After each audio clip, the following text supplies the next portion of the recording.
So a thought came into me is wee sị mana ndị company a na-arụsị ife a na m nwere enough money to buy the company complete. Why not go and build your own? Wee decide ya wee jee galia na Turkey. All the companies na-alụ sophisticated machines. So ha lụọrọ machine niile ma eji wee rụọ my own. Alụọ ha ayeme agreement ha lụọ machine ha bịa install or commissioner train all my people.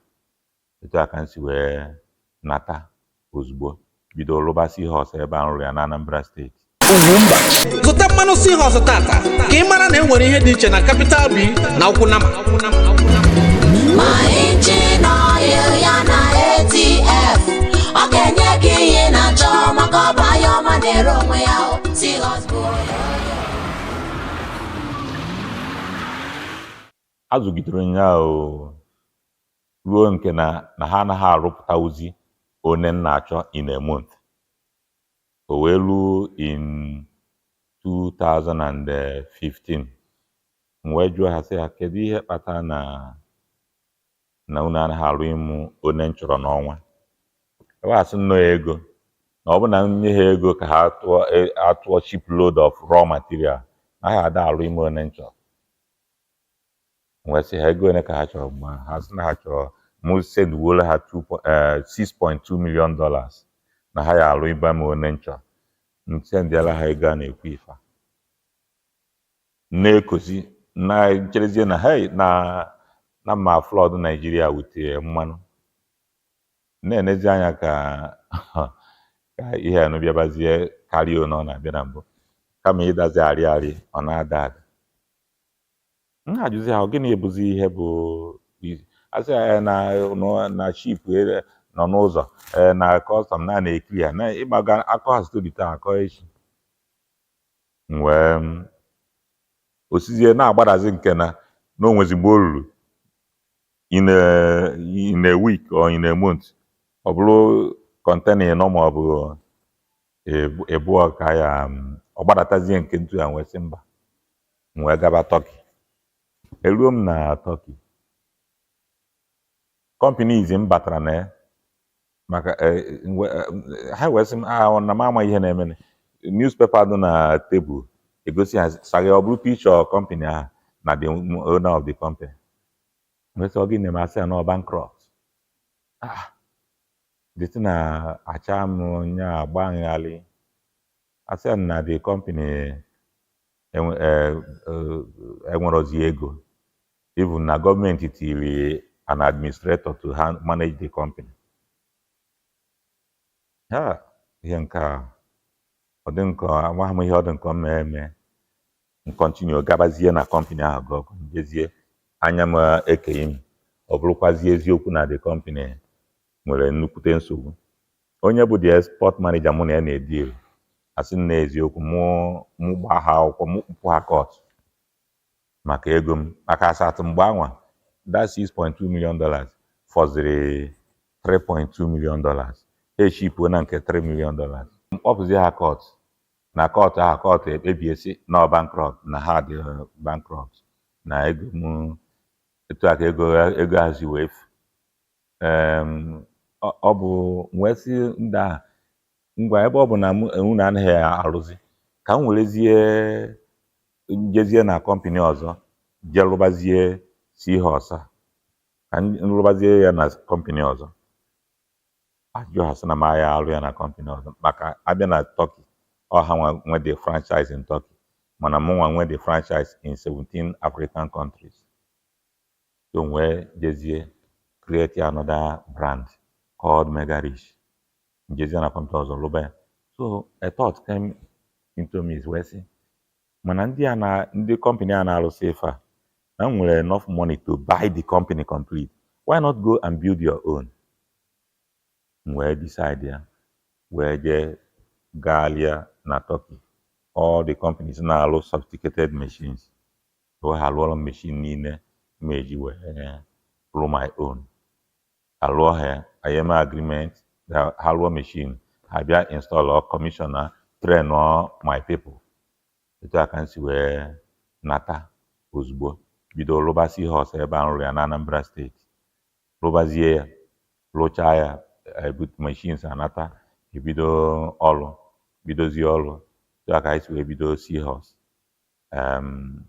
Yes, mgbe m na-atụ ya atụ yes ego na-abịa gidigidi mana kịta mgbe ahụ m na-atụ ya atụ anyị dị ebe mmadụ 11. Yeah, my staff strength dying do about 11 or 12 persons. Mana today, I'm happier na ndị na-alụ m ọrụ run ndị na-alụ na Seahorse either directly or indirectly run into thousands, you know.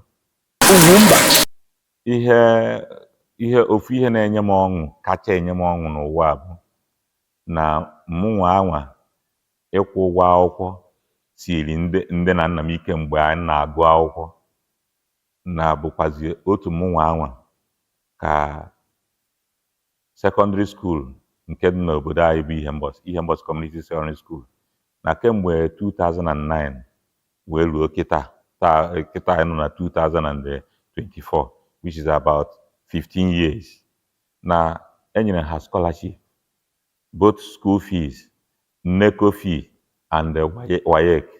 Mụ na-akwụrụ ha kemgbe 2009 wee ruo taa ụmụ akwụkwọ niile all the senior secondary students mụ na-akwụrụ ha jee ruo taa because ama m na-enwere ndị na-agabiga ihe ahụ m gabigara mgbe m nọ na level ahụ.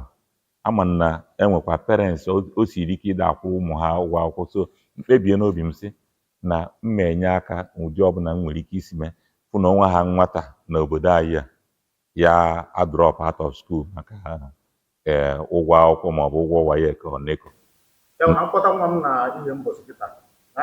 n'Ihembọsị iburugodo onye Imo steeti onye Abia steeti onye Enugu Ebonyi any part isi na town niile gbara ya okirikiri Ọzọbụlụ Ọkịja Ụkpọ fa niile na-agụ ya free jekwa ruo today.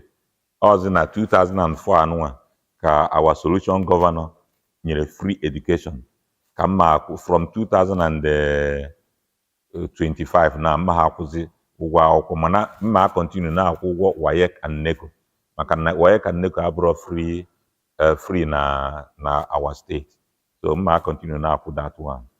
So na ọ na-enye m ọṅụ na mụnwa o siri ike ka akwụworo m ụgwọ akwụkwọ mgbe m na-agụ akwụkwọ bụzi onye na-enye the whole school scholarship.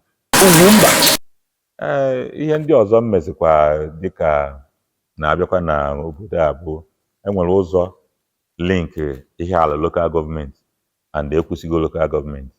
Enwere oge ụzọ ahụ anaghị agazi ya aga m nwere atụrụkwa uche aka m jee rụọ ụzọ ahụ free for ndị obodo tee ya ka ụta o si na Ọkịja bata Ihembọsị nke mere na local government may appreciate kwa that gesture.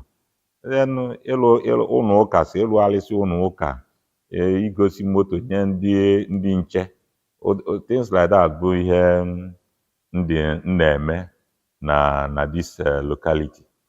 Then ijekwa na Ọzọbụlụ our neighboring town enwekwa ndị nye scholarship to university level that is still running as we are speaking. N'Ihembọsị enwe ndị nye scholarship to the university level still running as we are speaking and so many other things. Abịakwa n'obodo anyị ama m onwe mgbe ọ karịala about 20 boys ndị youth send ha out abroad gbara ha visa ticket passport ha jebe ya na-arụ ọrụ n'obodo oyibo ijikwa wee nye aka ka afụ na-reduce number of ndị unemployment in the community. So na ndị nlụsịrị ụlọ ndị nyesi ego ha ji bido afịa ndị ngolo moto ndị ngolo machines. So ihe ndị a bụ ihe m na-eme na-abụ na-eme ọ na-enye m joy, you know, attending to humanity, making sure na na one nwewere ike iji wee fụ na-reduce afụfụ hardship na ebe mmadụ nọ na mmadụ contribute to the little I can. Onwe ha mgbe m na-eme ihe niile a bụrụ n'obi na mma eje ịzụ ọchịchị. Ọ bụrụ na mma azụ ọchịchị dịka nke scholarship m nyegoro mgbe m bido nyebe scholarship is over 20 years. Nke bụ 15 years bụ mgbe nke ndị secondary school a, mana mgbe m ji bido scholarship is over 20 years. Ọ bụrụ na o nwere ihe m na-azọ ma ihe m bụ n'obi, mmaghị echere for 20 years before m wee sị ka m jezọbe, kama na ana m eme nọ mkpebi mụ na Chineke na ebe I suffered, my family suffered. Like I said, I came from a very poor family. Ama m ihe anyị gabiga, ama m ebe nsi wee pụta, ama m etu anyị si bido.